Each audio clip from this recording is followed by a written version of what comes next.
तर मोदींच्या ऑफरवरून आता संजय राऊतांनी मात्र हल्लाबोल केला। मोदींची ऑफर म्हणजे बालिशपणा असल्याचा टोला संजय राऊतांनी लगावलाय। मोदींची स्वप्नभंग 4 जून नंतर होतोय असं राऊतांनी म्हटलंय। तर पवारांना समजण्यासाठी मोदींना 100 जन्म घ्यावे लागतील। संजय राऊतांनी पंतप्रधान नरेंद्र मोदी यांच्यावर हल्लाबोल केला। मुळात अशा प्रकारची ऑफर करणं हा बालिशपणा आहे। माननीय शरद पवारांना किंवा माननीय उद्धव ठाकरे साहेबांना अशा प्रकारची ऑफर करणाऱ्या माणसाची बुद्धी ही काय तोलामोलाची आहे हे समजून घेतलं पाहिजे। नरेंद्र मोदींचा स्वप्नभंग 4 जून नंतर होतो आहे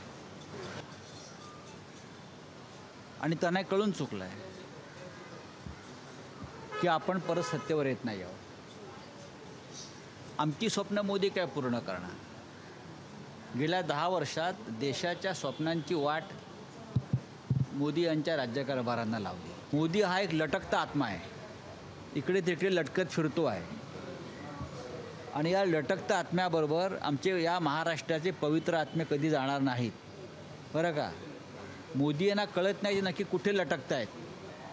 त्यांचं वक्तव्य पहा, आज एक, उद्या एक, परवा एक, काल एक।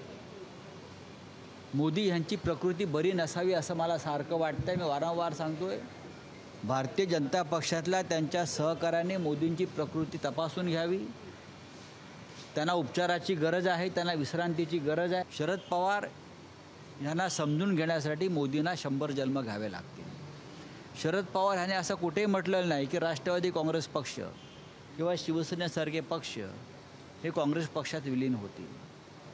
त्यांनी भविष्यातलं एक त्यांची भूमिका सांगितली की काही लहान पक्ष असू शकतात, काँग्रेस भविष्यात मजबूत होईल, बळकट होईल आणि देशाचं नेतृत्व करेल, अशा प्रकारची भूमिका शरद पवारांनी मांडली आहे। पण मोदींना त्यासाठी भारतीय जनता पक्षाचा जो बुद्ध्यांक असतो। लोकशाही मराठी ऐका, पहा, जागरूक रहा।